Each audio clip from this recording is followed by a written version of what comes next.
Hello दोस्तों, स्वागत है आप सभी का समसामयिक घटना चक्र के इस ऑनलाइन प्लेटफॉर्म पर। मैं मोहित यादव आप सभी के बीच हाजिर हूं। आज हम लोग अपने इस वीडियो में बात करेंगे 28 फरवरी 2025 के महत्वपूर्ण करंट अफेयर जो विभिन्न पत्र पत्रिकाओं में रहे, विभिन्न वेबसाइटों पर रहे और जो आपकी परीक्षा के लिए टू द पॉइंट इंपॉर्टेंट है, उस पर चर्चा करेंगे। ये वीडियो आपके परीक्षा के दृष्टिकोण से बहुत महत्वपूर्ण होता है। यहाँ पर आपको प्रीलिम्स के फैक्ट मिल जाते हैं और मेंस का डाटा मिल जाता है। सबसे खास बात इस वीडियो लेक्चर की ये है कि इस वीडियो लेक्चर के साथ में आपको पीडीएफ, पीपीटी, टेस्ट इत्यादि सब कुछ प्राप्त करा दी जाती है। और साथ साथ में एक चीज खास बात यही कि हमारा जो वीडियो लेक्चर होता है भले वो हिंदी में आता है, लेकिन जो पीडीएफ आपको दी जाती है और जो हमारा टेस्ट होता है वो हिंदी और इंग्लिश दोनों माध्यम में होता है। और इसके लिए वीडियो के लास्ट में बताऊंगा कैसे आप पीडीएफ और पीपीटी प्राप्त कर सकते हैं। तो चलिए स्टार्ट करते हैं 28 फरवरी 2025 के महत्वपूर्ण करंट अफेयर। सबसे पहले दिवस से देखते हैं कौन सा दिवस मनाया जाता है। सबसे पहले देखते हैं दिवस कौन सा दिवस मनाया जाता है। तो यहाँ पर देखें तो नेशनल साइंस डे, राष्ट्रीय विज्ञान दिवस मनाया जाता है। ठीक है, राष्ट्रीय विज्ञान दिवस मनाया जाता है 28 फरवरी को, 28 फरवरी को। ठीक है, 28 फरवरी को राष्ट्रीय विज्ञान दिवस मनाया जाता है। सीवी रमन के द्वारा रमन प्रभाव की खोज 28 फरवरी को ही की गई थी और इसी वजह से भौतिकी का नोबेल दिया गया था उनको 1930 में। कब दिया गया था? 1930 में दिया गया था। ठीक है, भौतिकी का Nobel.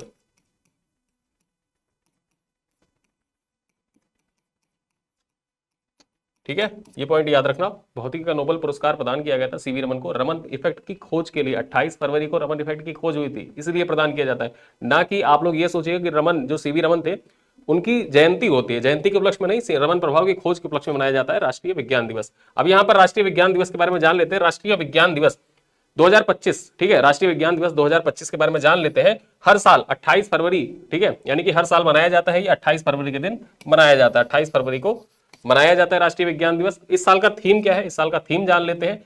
Empowering Indian youth for global leadership in science and innovation for विकसित भारत, ये है थीम। और ये थीम आपकी परीक्षा के लिए इंपॉर्टेंट है कि राष्ट्रीय विज्ञान दिवस का थीम क्या है। राष्ट्रीय विज्ञान दिवस का थीम है empowering Indian youth for global leadership in science and innovation for विकसित भारत।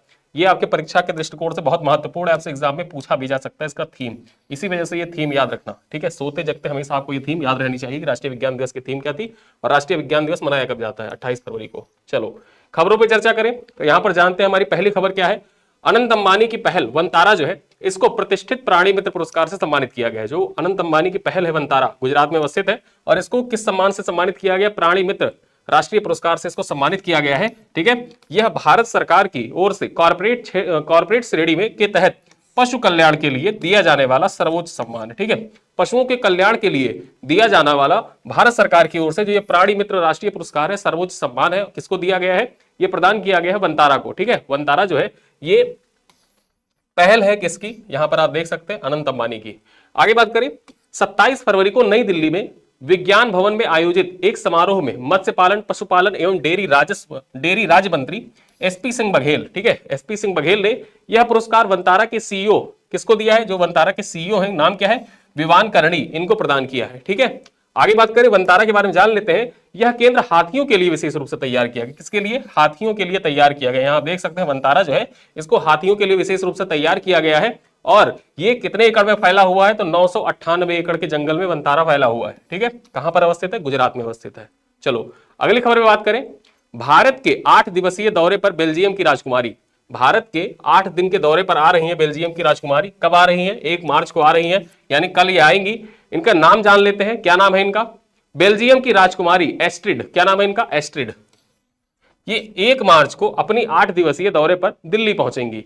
अब ये दौरा जो है महत्वपूर्ण हो जाता है आपके परीक्षा के दृष्टिकोण से। देखते हैं जब दौरा समाप्त होगा क्या क्या एमओयू साइन किए गए, उन सब पे हम बाद में चर्चा करेंगे। अभी ये भारत आ रही है तो उससे संबंधित जो पॉइंट्स है उस पर चर्चा कर लेते हैं।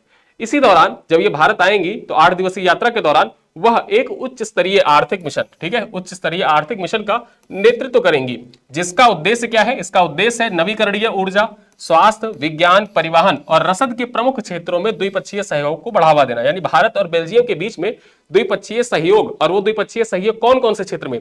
नवीकरणीय ऊर्जा के क्षेत्र में, स्वास्थ्य के क्षेत्र में, विज्ञान के क्षेत्र में, परिवहन के क्षेत्र में और रसद के क्षेत्र में, जो प्रमुख क्षेत्र है इनमें द्विपक्षीय सहयोग को बढ़ावा देने के उद्देश्य से इनके साथ एक उच्च स्तरीय आर्थिक मिशन भी भारत आ रहा है। ठीक है, आगे बात करें। मिशन में बेल्जियम की प्रमुख कंपनियों सहित 326 अधिकारी प्रतिनिधि, ठीक, 326 अधिकारिक प्रतिनिधि और उद्योग विशेषज्ञ भी शामिल होंगे। मतलब ये खुद आ रही हैं और इनके साथ में 326 प्रतिनिधि भी आ रहे हैं बेल्जियम के, ठीक है, भारत की यात्रा पर, 8 दिवसीय यात्रा पर। चलो अगली खबर देखें। अगली खबर क्या है? 10वां भारत अंतरराष्ट्रीय नृत्य एवं संगीत महोत्सव। जो 10वां भारत अंतरराष्ट्रीय नृत्य एवं संगीत महोत्सव है, इससे संबंधित जो इंपॉर्टेंट पॉइंट्स है जान लेते हैं, आपके परीक्षा के लिए इंपॉर्टेंट है। बात करें यहां पर दिल्ली विकास प्राधिकरण के बानसेरा में 27 फरवरी को 10वां भारत अंतरराष्ट्रीय नृत्य एवं संगीत महोत्सव का आयोजन किया गया।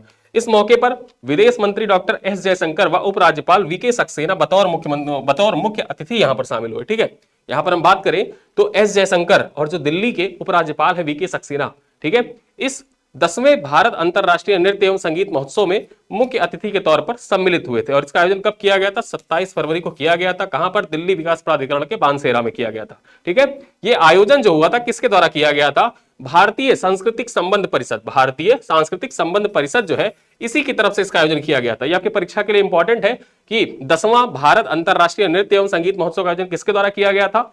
भारतीय सांस्कृतिक संबंध परिषद के द्वारा इसका आयोजन किया गया था। ठीक है, और यहां पर देखा जाए रवांडा, रूस, मंगोलिया के राजदूत तथा ये जो आयोजन था, जो सम्मेलन था, इस महोत्सव था, इस महोत्सव में भाग लेने वाले देशों के विशिष्ट प्रतिनिधि भी शामिल हुए थे। ठीक है, और इस कार्यक्रम का जो थीम था वो थीम किस पर आधारित था? यानी कि ये जो सम्मेलन था, महोत्सव था, 10वां भारत अंतरराष्ट्रीय नृत्य एवं संगीत महोत्सव, इसका थीम क्या था?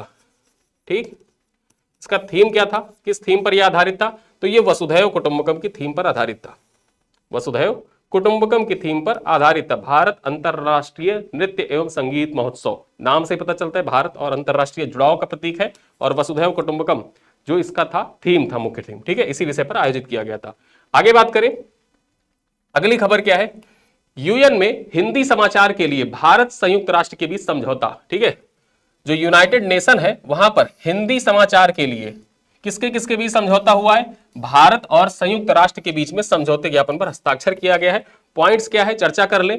भारत और संयुक्त राष्ट्र में ने हिंदी में खबरें प्रसारित करने के लिए भाषा में सार्वजनिक पहुंच बढ़ाने के लिए समझौते ज्ञापन पर हस्ताक्षर किया है। यानी कि जो यूएन है वहां पर, ठीक है, जो हिंदी भाषा में खबरें होती हैं उनको प्रसारित करने के लिए तथा भाषा के सार्वजनिक पहुंच को बढ़ावा देने के उद्देश्य से एक समझौते ज्ञापन पर हस्ताक्षर किया गया है। ठीक है, अब यहां पर बात करें भारत के संयुक्त राष्ट्र में स्थायी प्रतिनिधि राजदूत पी हरीश। यहां पर जो भारत के स्थायी प्रतिनिधि कौन है, परीक्षा में आपसे पूछ ले, नाम याद रखना, पी हरीश। ठीक है, वहीं बात करें संयुक्त राष्ट्र के वैश्विक संचार विभाग के अवर महासचिव मेलिसा फ्लेमिंग, क्या नाम है इनका? Melissa Fleming. इन्हीं दोनों के बीच में ये समझौते ज्ञापन पर हस्ताक्षर हुआ था। ठीक है, मेलिसा फ्लेमिंग ने भारत के स्थायी मिशन में एक समारोह में हिंदी संयुक्त राष्ट्र, ठीक है, इस परियोजना के नवीकरणीय के लिए एक समझौते ज्ञापन पर हस्ताक्षर किया।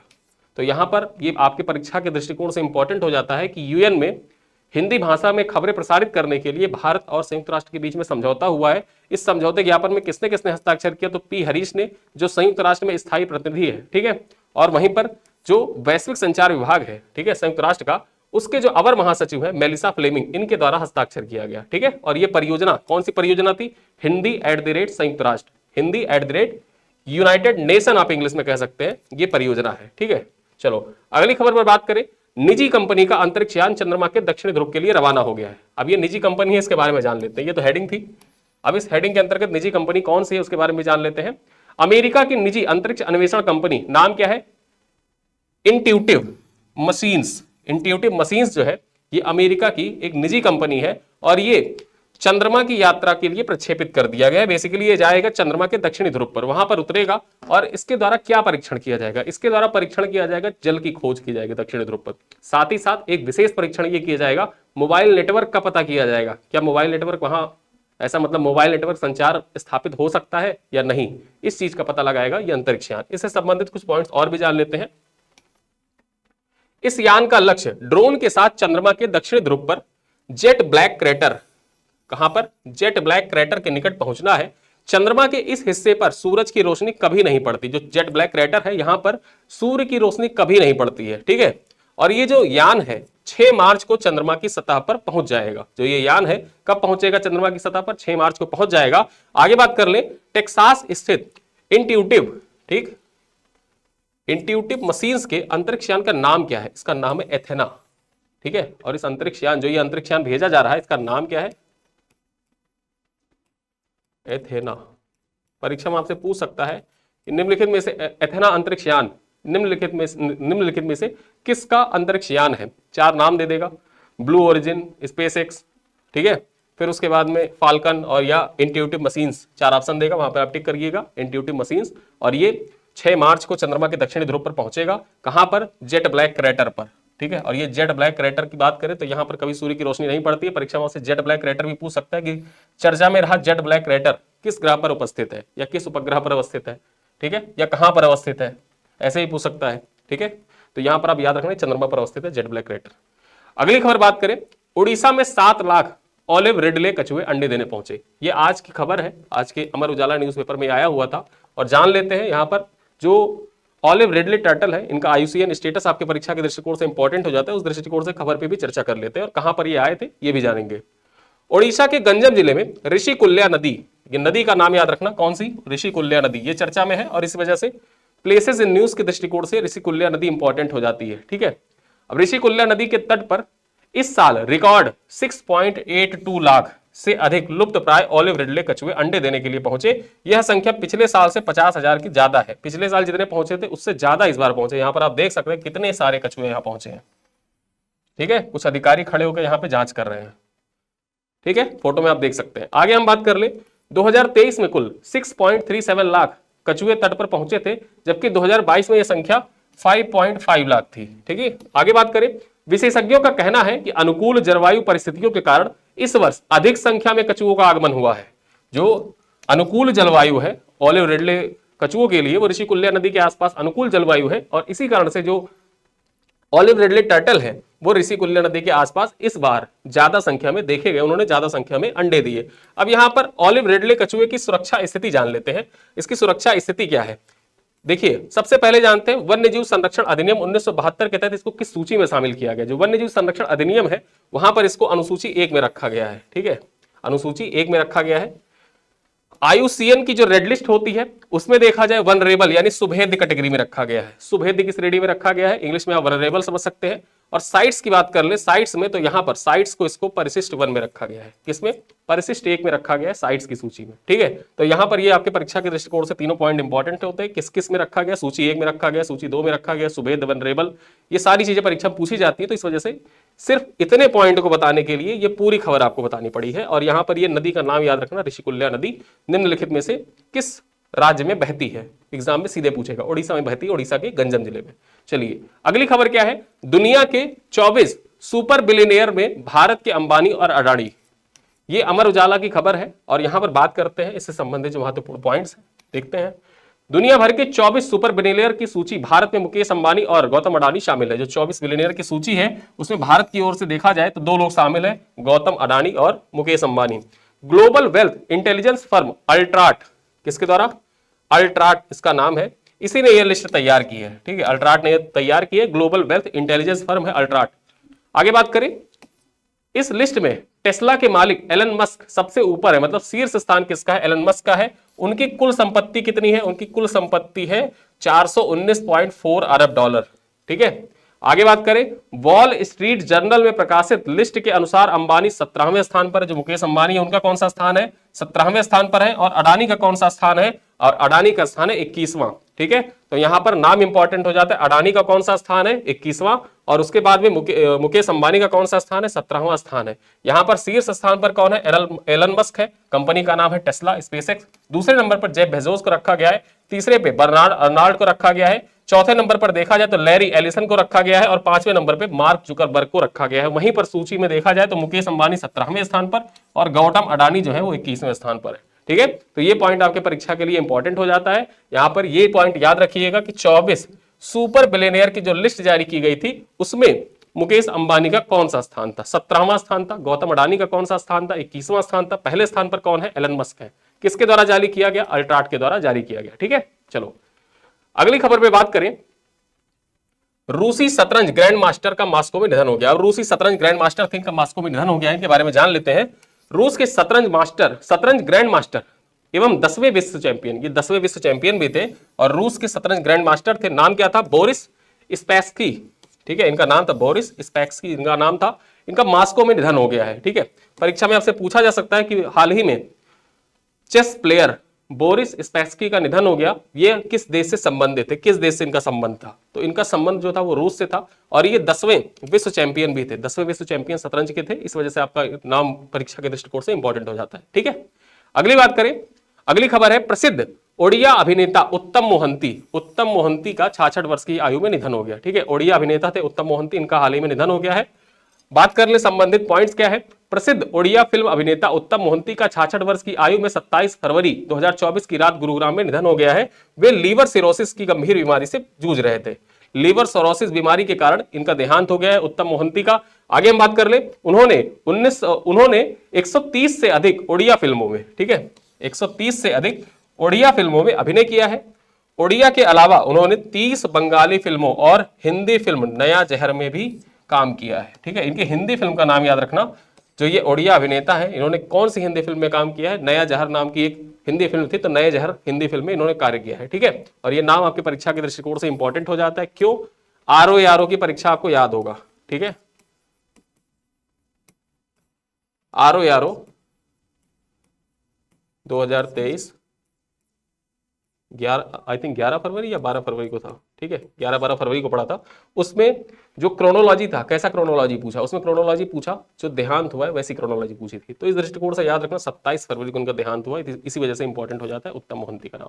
आगे बात करें, महाकुंभ 2025 में बने 3 वर्ल्ड रिकॉर्ड। महाकुंभ 2025 में 3 वर्ल्ड रिकॉर्ड बने हैं। कौन कौन से रिकॉर्ड है जान लेते। गंगा की सफाई का रिकॉर्ड, पहला रिकॉर्ड कौन सा है? गंगा की सफाई का। यहां पर बात करें तो 360 लोगों की टीम ने 4 अलग अलग स्थानों पर मिलकर सफाई की और इसी का रिकॉर्ड बना, विश्व रिकॉर्ड बना। आगे बात करें, हैंड पेंटिंग में नया रिकॉर्ड बन गया। हैंड पेंटिंग की बात करें तो 10,102 लोगों ने एक साथ पेंटिंग की और पहले ये रिकॉर्ड देखा जाए तो 7,660 लोगों ने एक साथ पेंटिंग बनाई थी, तो वहां पर विश्व रिकॉर्ड था। लेकिन अब महाकुंभ में दूसरा रिकॉर्ड बन गया है, 10,102 लोगों ने एक साथ पेंटिंग बनाई। और यहां पर झाड़ू लगाने का विश्व रिकॉर्ड भी बना है। महाकुंभ में झाड़ू लगाने का विश्व रिकॉर्ड कैसे बना है? महाकुंभ में 19,000 लोगों ने एक साथ झाड़ू लगाई है। ठीक है, और 19,000 लोगों ने एक साथ झाड़ू लगाई, इस कारण से यहां पर 3 वर्ल्ड रिकॉर्ड बनके तैयार हो गए। ठीक है, चलो अगली खबर पर बात करें, सैन्य अभ्यास जल थल रक्षा 2025। जल थल रक्षा 2025 के बारे में बात कर ले, इंपॉर्टेंट है आपके परीक्षा के दृष्टिकोण से। जो भी पॉइंट यहां पर इससे संबंधित महत्वपूर्ण है उन पर चर्चा करते हैं। भारतीय सेना ने भारतीय तटरक्षक बल और मरीन पुलिस के साथ मिलकर गुजरात के बेट द्वारका, ठीक है, कहां पर? गुजरात के बेट द्वारका में बड़े पैमाने पर सैन्य अभ्यास जल थल रक्षा 2025 का आयोजन किया। ठीक है, जल थल रक्षा 2025 का आयोजन किसके द्वारा किया गया है? भारतीय सेना ने भारतीय तटरक्षक बल और मरीन पुलिस के साथ मिलकर इसका आयोजन किया था। ठीक है, आगे बात करें, इस अभ्यास का उद्देश्य द्वीपीय सुरक्षा को मजबूत करना, अवैध अतिक्रमण को रोकना तथा विभिन्न सुरक्षा एजेंसियों के बीच समन्वय को बढ़ाना था। इस ड्रिल का निरीक्षण कई सरकारी एजेंसियों ने किया, जिससे संभावित सुरक्षा खतरों से निपटने के लिए तैयारियों को परखा गया। ठीक है, यहां पर एक ड्रिल आयोजित की गई थी, जल थल रक्षा 2025। कहां पर आयोजित की गई थी? परीक्षा में यह पूछ सकता है, कहां पर? तो बेट द्वारका, गुजरात में इसका आयोजन किया गया था। किसके किसके बीच में हुआ?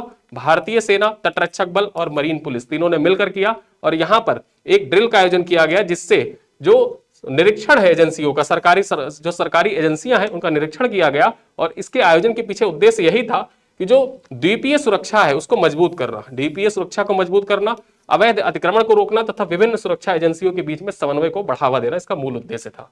अगली खबर है, उड़ान यात्री कैफे का उद्घाटन।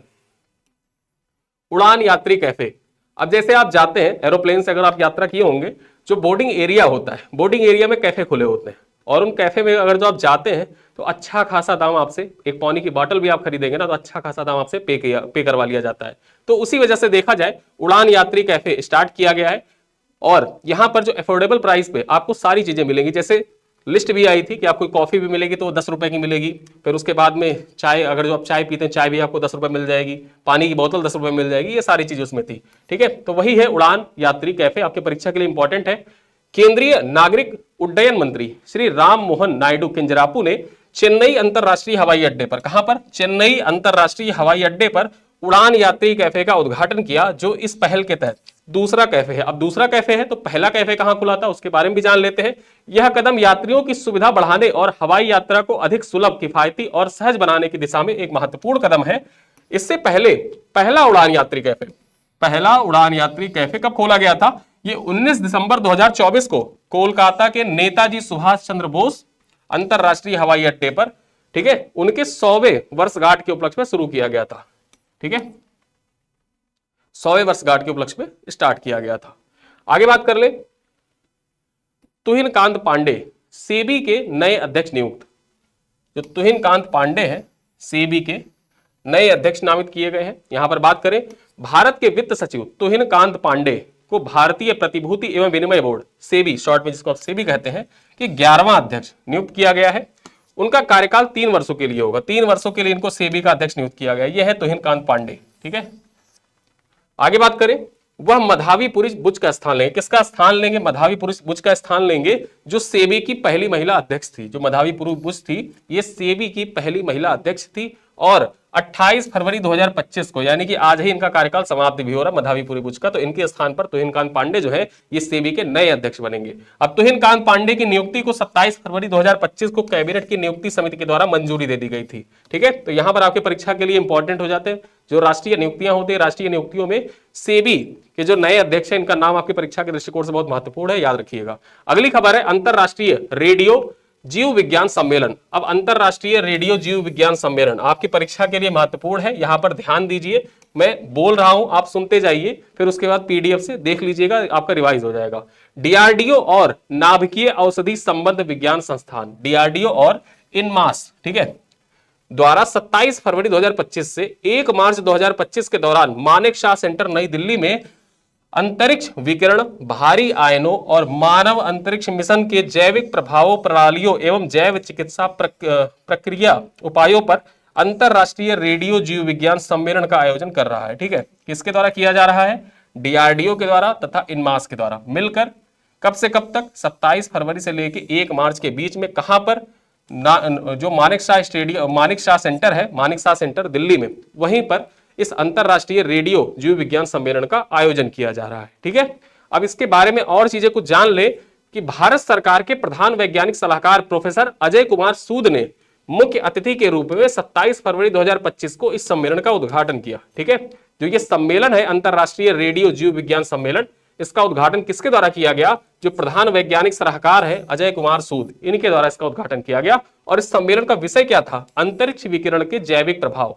ठीक है, जो ये आयोजन हुआ अंतरराष्ट्रीय रेडियो जीव विज्ञान सम्मेलन, इसका थीम क्या था? किस विषय पर इसका आयोजन किया गया? तो इसका आयोजन जो किया गया था, आयोजन था अंतरिक्ष विकिरण के जैविक प्रभाव के ऊपर। ठीक है, इसी पर आयोजित किया गया था। ठीक है, चलो अगली खबर बात करें, रक्षा मंत्रालय की द्विवार्षिक हिंदी पत्रिका सशक्त भारत का विमोचन किया गया है। ठीक है, रक्षा मंत्रालय की द्विवार्षिक हिंदी पत्रिका कौन सी है? सशक्त भारत। इसके बारे में जान लेते हैं। रक्षा मंत्री राजनाथ सिंह ने रक्षा मंत्रालय की द्विवार्षिक हिंदी पत्रिका सशक्त भारत के प्रथम संस्करण का विमोचन किया है। ये पहला संस्करण है, उसका नाम याद रखना।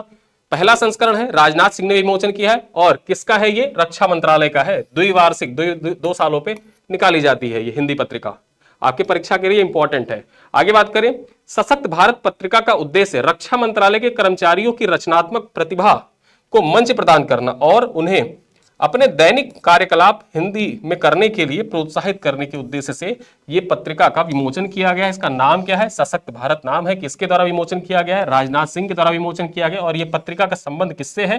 रक्षा मंत्रालय से है। ठीक है, रक्षा मंत्रालय से इसका संबंध है। इतने पॉइंट आपको याद रखने हैं। अगली खबर क्या है और आज के इस न्यूज की आखिरी खबर, 49वें सिविल लेखा दिवस समारोह। अब 49वें सिविल लेखा दिवस समारोह के बारे में जान लेते हैं, जो महत्वपूर्ण पॉइंट है आपके परीक्षा के दृष्टिकोण से। और इसका आयोजन कब किया जाएगा, कहां किया जाएगा, सारी बातें जानेंगे। केंद्रीय वित्त एवं कॉर्पोरेट कार्य मंत्री निर्मला सीतारमण 1 मार्च 2025 को नई दिल्ली में भारतीय सिविल लेखा सेवा स्थापना दिवस के अवसर पर 49वें सिविल लेखा दिवस समारोह का उद्घाटन करेंगी। यानी कि 1 मार्च 2025 को कल किसके द्वारा? सीतारमण, निर्मला सीतारमण के द्वारा जो सिविल लेखा दिवस है, 49वां सिविल लेखा दिवस है, इस समारोह की अध्यक्षता करेंगी। ठीक है, उद्घाटन सत्र में भारत में सार्वजनिक वित्तीय प्रबंधन का डिजिटलीकरण परिवर्तनकारी दशक शीर्षक पर सार्वजनिक वित्तीय प्रबंधन प्रणाली पर एक सार संग्रह भी जारी किया जाएगा।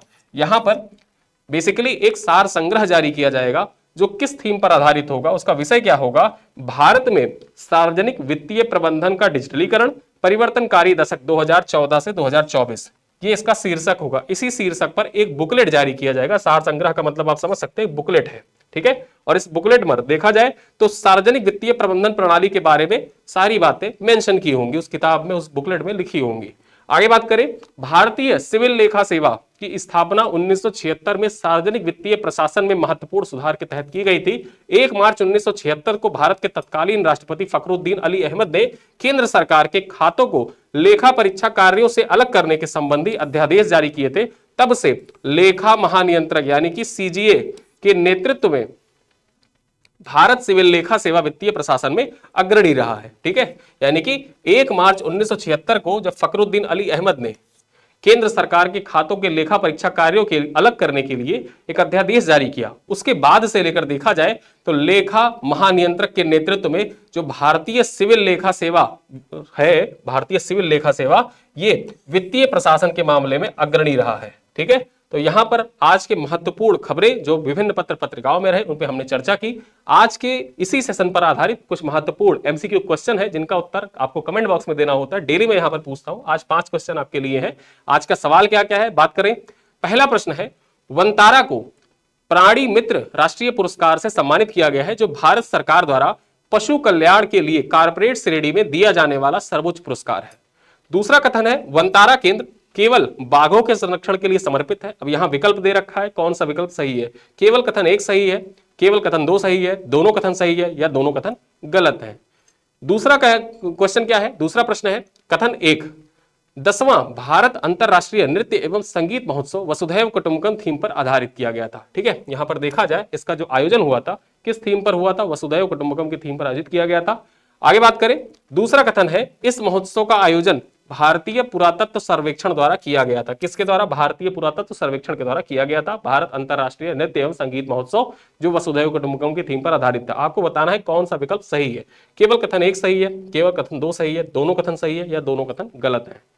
प्रश्न संख्या 3 है, तुहिन कांत पांडे को भारतीय प्रतिभूति एवं विनिमय बोर्ड का 11वां अध्यक्ष नियुक्त किया गया। कौन सा, 11वां अध्यक्ष नियुक्त किया गया है। अब आपको दूसरा कथन यह कह रहा है कि उन्होंने अजय कुमार त्यागी का स्थान लिया। विकल्प क्या दे रखा है, केवल कथन 1 सही है, केवल कथन 2 सही है, दोनों कथन सही है, दोनों कथन गलत है। क्वेश्चन नंबर 4 आपके परीक्षा के लिए इंपॉर्टेंट, देखें यहां पर, हाल ही में उड़ान यात्री कैफे का उद्घाटन किस हवाई अड्डे पर किया गया। इंदिरा गांधी अंतरराष्ट्रीय हवाई अड्डा दिल्ली, नेताजी सुभाष चंद्र बोस अंतरराष्ट्रीय हवाई अड्डा कोलकाता, चेन्नई अंतरराष्ट्रीय हवाई अड्डा, या ऑप्शन डी कह रहा है छत्रपति शिवाजी महाराज अंतरराष्ट्रीय हवाई अड्डा मुंबई। आपको बताना है कि कहां पर किया गया है उड़ान यात्री कैफे का उद्घाटन। 5वां क्वेश्चन है, वॉल स्ट्रीट जर्नल द्वारा प्रकाशित सुपर बिलियनियर सूची में शीर्ष स्थान पर कौन है। कौन है जो वॉल स्ट्रीट जर्नल द्वारा प्रकाशित सुपर बिलियनियर की सूची है, इसमें शीर्ष स्थान पर कौन है। Jeff Bezos, Elon Musk, Bernard Arnault, या वारेन बफेट। ये पांचों क्वेश्चन आपके जो पूछे गए हैं आज इस सेशन में, इनका उत्तर आप कमेंट बॉक्स में दीजिएगा। और आइए अब मैं आपको बता देता हूं कि आप इस क्लास की पीडीएफ पीपीटी कैसे प्राप्त कर सकते हैं, ठीक है। चलिए आपको बता दूं कि अगर आप इस वीडियो का पीडीएफ या पीपीटी परचेस करना चाहते हैं तो आप हमारी वेबसाइट पर जाइएगा। वहां वेबसाइट पर जाने के बाद में आपको एक लिंक मिल जाएगा। जब आप वेबसाइट पर जाएंगे तो वीडियो लेक्चर का सेक्शन खोलिएगा। वीडियो लेक्चर का सेक्शन जब आप खोलेंगे वहां पर सबसे पहले आपको ये पैकेज दिख जाएगा, daily current affair video package फरवरी 2025 के नाम से। इस पैकेज में हम लोग क्या क्या दे रहे हैं, यहाँ पर डेली शाम को 7:30 बजे आपको वीडियो लेक्चर मिल जाता है। ऐप पर डेली रिवीजन के लिए क्लास पीडीएफ भी उपलब्ध हो जाती है, और ऐप पर डे 10 MCQ का टेस्ट भी होता है, ठीक है। पर डे यहाँ पर देखा जाए तो 10 MCQ के टेस्ट जिस दिन वीडियो अपलोड हुआ उसी टाइम पे लगा दिया जाता है। साथ ही साथ महीने के एंड में बेस्ट 200 MCQ का टेस्ट, यानी कि 10 टेस्ट पर डे हो रहा है, उस हिसाब से देखा जाए तो महीने में 300 यहाँ क्वेश्चन मिल जाएंगे और 200 क्वेश्चन ये, टोटल 500 क्वेश्चन की पूरे महीने की प्रैक्टिस आप कर लेंगे। साथ ही साथ प्रिंट फ्रेंडली पीडीएफ के लिए अलग से व्हाट्सएप कम्युनिटी, जब आप इस पैकेज को परचेज करते हैं, और ये पैकेज आपको मात्र 18 रुपए का पड़ता है। देखिए इसका मूल्य तो है 25 रुपए, मैं पेन चेंज कर लेता हूं फिर से बताता हूं आपको। इसका मूल्य है 25 रुपए, ठीक है, वहां पर आप देखेंगे। लेकिन जैसे ही आप क्लिक करेंगे तो कॉइन वहां पर कुछ लग जाएगा, और कॉइन लगने के बाद इसका मूल्य हो जाएगा 18 रुपए। 18 रुपए जब आप पे करते हैं तो पे करने के बाद, ठीक है, पे करने के बाद जब आप पे कर लेंगे पैसा वहां पर पे करने के बाद आपके कार्ट में ये सारी चीजें ऐड हो जाएंगी। वहां पर आपको टेस्ट मिल जाएगा, जो क्लास पीपीटी है वो मिल जाएगी, वीडियोस मिल जाएंगे। लेकिन साथ ही साथ अगर आप प्रिंट फ्रेंडली पीडीएफ चाहते हैं कि जो प्रिंटेबल पीडीएफ है वो आपको मिले, तो आप हमारे हेल्पलाइन नंबर पे कॉल कर दीजिएगा। अपना इनवॉइस भेज दीजिएगा, ठीक है। उसके बाद में क्या होगा कि हमारी जो हेल्पलाइन टीम है वो आपको व्हाट्सएप कम्युनिटी में ऐड कर देगी। Daily current affair WhatsApp community का जो बना हुआ है वहां पर ऐड कर देगी, और उस कम्युनिटी में आप डायरेक्टली मुझसे भी जुड़ सकते हैं, और साथ ही साथ वहां पर प्रिंट फ्रेंडली पीडीएफ जो है वो आपको डेली उपलब्ध होती रहती है, ठीक है। साथ ही साथ महीने के एंड में उपलब्ध हो जाएगी। तो इतनी बातें आपको बतानी थी, और वीडियो कैसा लगा बताइएगा जरूर। कोई कमेंट होगा, फीडबैक होगा तो कमेंट में आप लोग लिखा करिए। कमेंट बॉक्स हमेशा सबके लिए खुला रहता है। कुछ सवाल हो, कुछ सवाल पूछना चाहते हो आप लोग तो कमेंट बॉक्स में बेझिझक पूछ सकते हैं, ठीक है। इन्हीं सब बातों के साथ मैं वीडियो को यहीं पर समाप्त करता हूं। मिलते हैं अगले वीडियो में, तब तक के लिए धन्यवाद।